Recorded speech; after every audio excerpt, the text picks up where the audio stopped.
নমস্কার। আজকের আলোচনার বিষয় যুগোপযোগী সাধনা। সাধনার সহজ পথ হল ভোগে থেকে সংসার সাধনা।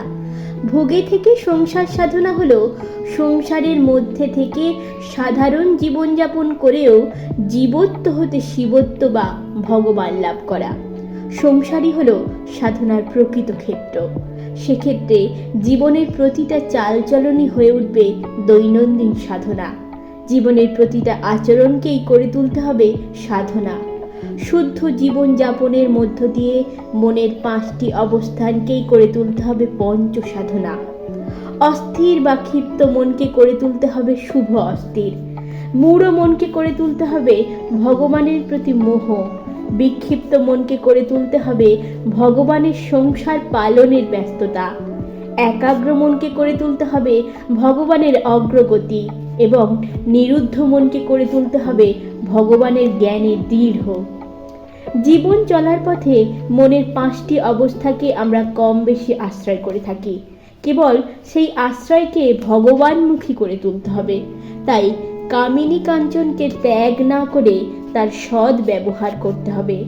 মনের অস্থিরতাকে ত্যাগ না করে তাকে শুভ অস্থিরে পরিণত করতে হবে।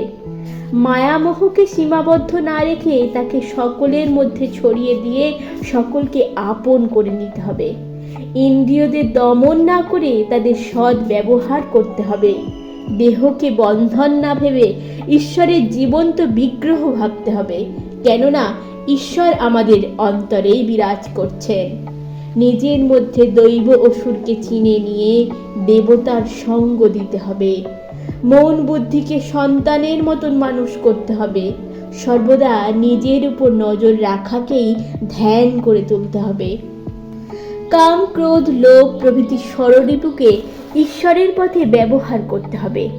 স্ত্রীর সঙ্গে পঞ্চভাবের সাধনা করতে হবে। নিজ মুণ্ডির ব্যবহারকেই পঞ্চমুণ্ডির সাধনা করে তুলতে হবে।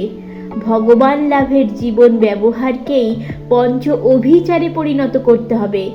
মৈথুন যোগ দ্বারা সুসন্তান সৃষ্টি করতে হবে এবং যৌন মিলনকে করে তুলতে হবে যোগ্য। এইভাবে সংসারের মধ্যে থেকেই সাধনাকে সহজ করে তুলতে হবে। তাহলেই সাধনা ও সংসার 2 সতীর 1 হবে। এইভাবেই সংসার করে এবং সংসারের মধ্যে থেকেই সংসারী সাধু এভাবেই সংসার করে এবং সংসারের মধ্যে থেকেই সংসারী সাধু হয়ে ওঠা যাবে। এইভাবে সংসারের মধ্যে থেকে যুগ উপযোগী সাধনা করাই সহজ সাধনা। সৎই হলো ঈশ্বর। যারা সংসারে জড়িয়ে আছে তারা সৎ জীবনযাপন করবে, সকলের সঙ্গে ভালোবাসা করবে। সংসারীদের মূল সাধনা হলো ভগবানের কাছে কিচ্ছু চাইবে না। চাওয়া মানেই নিজেকে ছোট করে ফেলা। আমাদের সন্তানরা যা চায় আমরা কি তাদের সব কিছু দিই? বরঞ্চ তাদের শাসন করি। তেমন আমরা হলাম ভগবানের সন্তান। আমরা যা কিছু চাইব তিনি সব দেবেন কেন? সেই জন্যেই তিনি শাসন করেন বা দুঃখ দেন। আমরা দুঃখ পেলে ভগবানকে বিরোধী মনে করি, কিন্তু আমাদের সন্তানরা অবান্তর কিছু চাইলে তাদের আমরা শাসন করি। পিতামাতা যেমন সন্তানকে শাসন করে মঙ্গলের জন্য, তেমনি ভগবানও আমাদের দুঃখ দেন মঙ্গলের জন্য। কিন্তু আমাদের আসক্ত মন তা বুঝতে চায় না। আমরা যেমন শাসনের দ্বারা সন্তানকে মানুষ করতে চাই, তেমন ভগবানও দুঃখ দিয়ে আমাদের চেতনাকে জাগাতে চান। অধিক আসক্তির ফলে আমরা নিজেদের নানানভাবে অসৎ ভাবনা দ্বারা কলুষিত করি। নিজেদের বিষয় সুখের জন্য আমরা অন্যকে ঠকাই, নানান ছলনা করি, মিথ্যে কথা বলি। তাই শান্তিময় সৎ জীবন যাপন করতে হবে। আমরা কিছু নিয়ে আসিনি, মৃত্যুর সময় কোনো কিছু নিয়ে যেতে পারবো না, কিন্তু মাঝখানে প্রলোভনে পড়ে নিজের স্বার্থ গোছাতে গিয়ে জীবনকে মিথ্যা বা অসতে জড়িয়ে ফেলি। আমরা যেমন করেছি তেমন ফল পাচ্ছি, আবার যেমন কর্ম করব তেমনই ফল পাবো। সেজন্য দুদিনের এই জীবনে এত ছলনা কেন?